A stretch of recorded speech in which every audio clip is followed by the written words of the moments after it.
The Lady or the Tiger by Frank R. Stockton.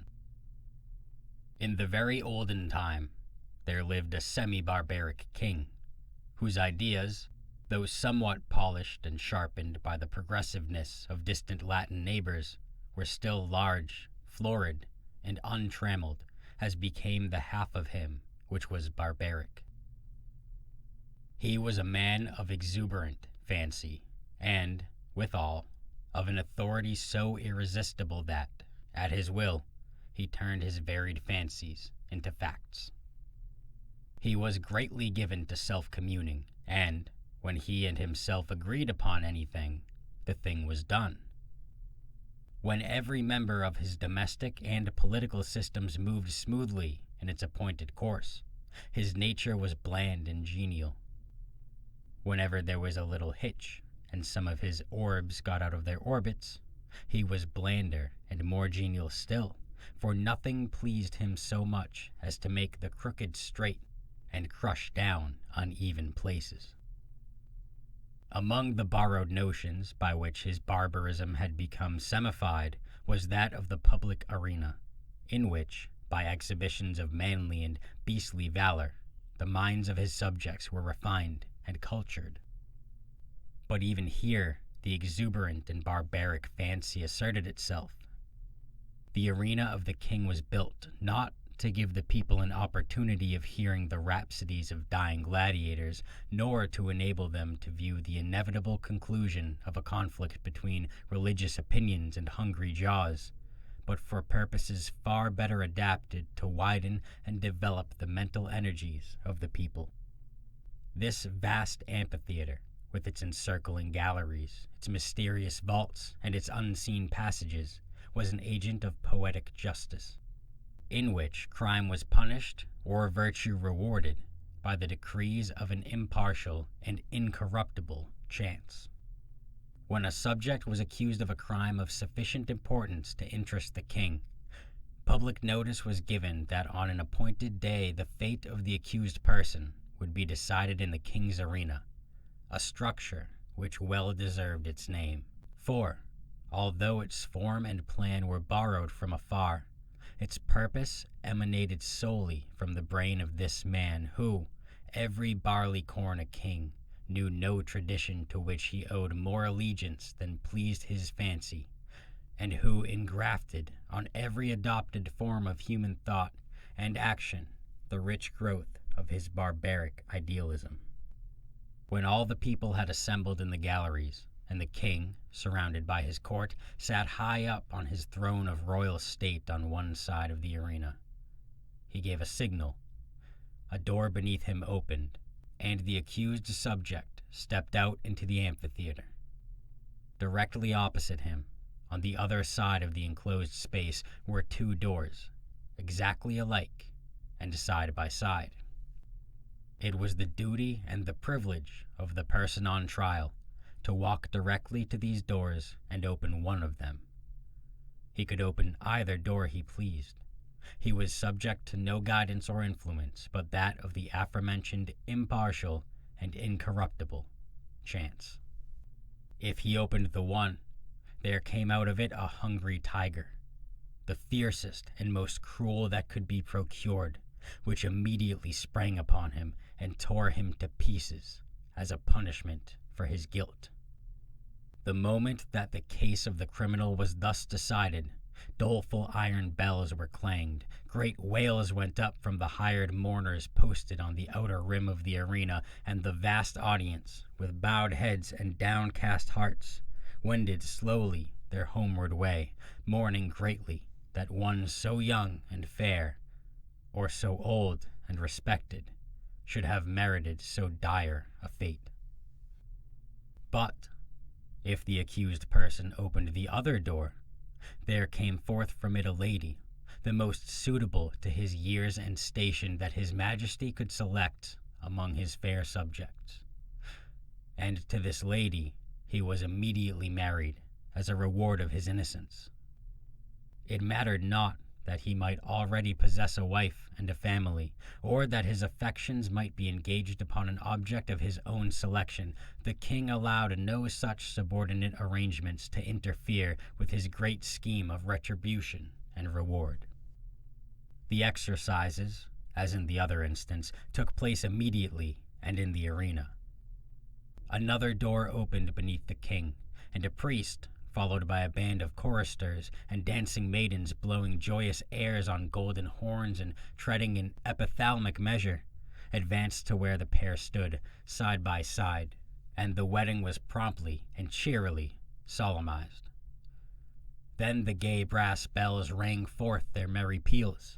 The people shouted glad hurrahs, and the innocent man, preceded by children strewing flowers on his path, led his bride to his home.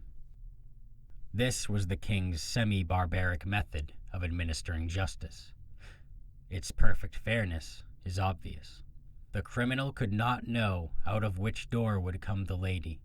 He opened either he pleased, without having the slightest idea whether, in the next instant, he was to be devoured or married. On some occasions, the tiger came out of one door, and on some out of the other. The decisions of this tribunal were not only fair, they were positively determinate. The accused person was instantly punished if he found himself guilty, and, if innocent, he was rewarded on the spot, whether he liked it or not. There was no escape from the judgments of the king's arena. The institution was a very popular one. When the people gathered together on one of the great trial days, they never knew whether they were to witness a bloody slaughter or a hilarious wedding. This element of uncertainty lent an interest to the occasion which it could not otherwise have attained. Thus, the masses were entertained and pleased, and the thinking part of the community could bring no charge of unfairness against this plan. For did not the accused person have the whole matter in his own hands? This semi-barbaric king had a daughter as blooming as his most florid fancies, and with a soul as fervent and imperious as his own. As is usual in such cases, she was the apple of his eye, and was loved by him above all humanity. Among his courtiers was a young man of that finest of blood and lowness of station common to the conventional heroes of romance who love royal maidens. This royal maiden was well satisfied with her lover, for he was handsome and brave to a degree unsurpassed in all this kingdom, and she loved him with an ardor that had enough of barbarism in it to make it exceedingly warm and strong. This love affair moved on happily for many months, until one day the king happened to discover its existence. He did not hesitate nor waver in regard to his duty in the premises. The youth was immediately cast into prison, and a day was appointed for his trial in the king's arena. This, of course, was an especially important occasion, and His Majesty, as well as all the people, was greatly invested in the workings and development of this trial. Never before had such a case occurred. Never before had a subject dared to love the daughter of a king. In after years, such things became commonplace enough, but then they were, in no slight degree, novel and startling. The tiger cages of the kingdom were searched for the most savage and relentless beasts, from which the fiercest monster might be selected for the arena. And the ranks of maiden youth and beauty throughout the land were carefully surveyed by competent judges, in order that the young man might have a fitting bride, in case fate did not determine for him a different destiny. Of course, everybody knew that the deed with which the accused was charged had been done. He had loved the princess, and neither he, she, nor anyone else thought of denying the fact. But the king would not think of allowing any fact of this kind to interfere with the workings of the tribunal, in which he took such great delight and satisfaction. No matter how the affair turned out, the youth would be disposed of, and the king would take an aesthetic pleasure in watching the course of events, which would determine whether or not the young man had done wrong in allowing himself to love the princess. The appointed day arrived, From far and near the people gathered and thronged the great galleries of the arena, and crowds unable to gain admittance massed themselves against its outside walls. The king and his courts were in their places, opposite the twin doors, those fateful portals, so terrible in their similarity. All was ready. The signal was given. A door beneath the royal party opened, and the lover of the princess walked into the arena. Tall, beautiful, fair, his appearance was greeted with a low hum of admiration and anxiety. Half the audience had not known so grand a youth had lived among them. No wonder the princess loved him. What a terrible thing for him to be there. As the youth advanced into the arena, he turned, as the custom was, to bow to the king. But he did not think at all of that royal personage. His eyes were fixed upon the princess, who sat to the right of her father. Had it not been for the moiety of barbarism in her nature, it is probable that lady would not have been there.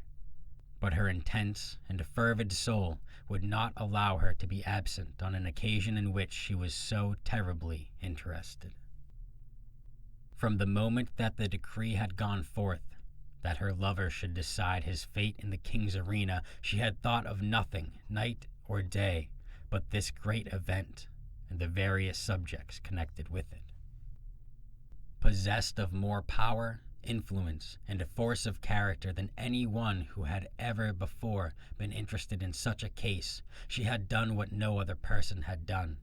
She had possessed herself of the secret of the doors. She knew in which of the two rooms that lay behind those doors stood the cage of the tiger, with its open front, and in which waited the lady. Through these thick doors, heavily curtained with skins on the inside, it was impossible that any noise or suggestion could come from within to the person who should approach to raise the latch of one of them. But gold and the power of a woman's will had brought the secret to the princess. And not only did she know which room stood the lady ready to emerge, all blushing and radiant, should her door be opened, but she knew who the lady was. It was one of the fairest and loveliest of the damsels of the court who had been selected as the reward of the accused youth, should he be proven innocent of the crime of aspiring to one so far above him, and the princess hated her. Often had she seen, or imagined that she had seen, this fair creature throwing glances of admiration upon the person of her lover, and sometimes she thought these glances were perceived, and even returned. Now and then she had seen them talking together. It was but for a moment or two, but much can be said in a brief space. It may have been on most unimportant topics, but how could she know that? The girl was lovely, but she had dared to raise her eyes to the loved one of the princess, and, with all the intensity of the savage blood transmitted to her through long lines of wholly barbaric ancestors, she hated the woman who blushed and trembled behind that silent door. When her lover turned and looked at her, and his eyes met hers as she sat there paler and whiter than any one in the vast ocean of anxious faces about her, he saw, by that power of quick perception which is given to those whose souls are one, that she knew behind which door crouched the tiger, and behind which stood the lady. He had expected her to know it. He understood her nature, and his soul was assured that she would never rest until she had made plain to herself this thing, hidden to all other onlookers, even to the king. The only hope for the youth, in which there was any element of certainty, was based upon the success of the princess in discovering this mystery. And the moment he looked upon her, he saw she had succeeded, as in his soul he knew she would succeed. Then it was that his quick and anxious glance asked the question, which? It was as plain to her as if he shouted it from where he stood. There was not an instant to to be lost. The question was asked in a flash. It must be answered in another. Her right arm lay on the cushioned parapet before her. She raised her hand and made a slight, quick movement towards the right. No one but her lover saw her. Every eye but his was fixed on the man in the arena. He turned, and with a firm and rapid step he walked across the empty space. Every heart stopped beating. Every breath was held. Every eye was fixed immovably upon that man. Without the slightest hesitation, he went to the door on the right and opened it. Now, the point of the story is this. Did the tiger come out of that door, or did the lady? The more we reflect upon this question, the harder it is to answer. It involves a study of the human heart which leads us through devious mazes of passion, out of which it is difficult to find our way. Think of it, fair reader, not as if the decision of the question depended upon yourself, but upon that hot-blooded, semi-barbaric princess, her soul at a white heat beneath the combined fires of despair and jealousy. She had lost him, but who should have him? How often, in her waking hours and in her dreams, had she started in wild horror and covered her face with her hands as she thought of her lover opening the door on the other side of which waited the cruel fangs of the tiger. But how much oftener had she seen him at the other door?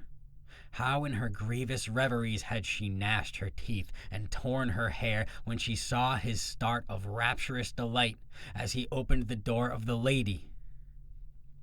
How her soul had burned in agony when she had seen him rush to meet that woman, with her flushing cheek and sparkling eye of triumph, when she had seen him lead her forth, his whole frame kindled with the joy of recovered life, when she had heard the glad shouts from the multitude and the wild ringing of the happy bells, when she had seen the priest with his joyous followers advance to the couple and make them man and wife before her very eyes, and when she had seen them walk away together upon their path of flowers, followed by the tremendous shouts of the hilarious multitude, in which her one despairing shriek was lost and drowned, would it not be better for him to die at once, and go to wait for her in the blessed regions of semi-barbaric futurity? And yet, that awful tiger, those shrieks, that blood!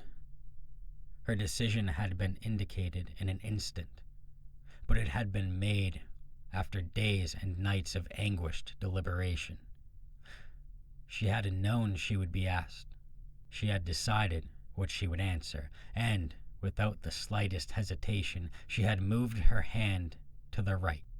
The question of her decision is one not to be lightly considered, and is not for me to presume to set myself up as the one person able to answer it. So I leave it with all of you. Which came out of the open door? The lady or the tiger?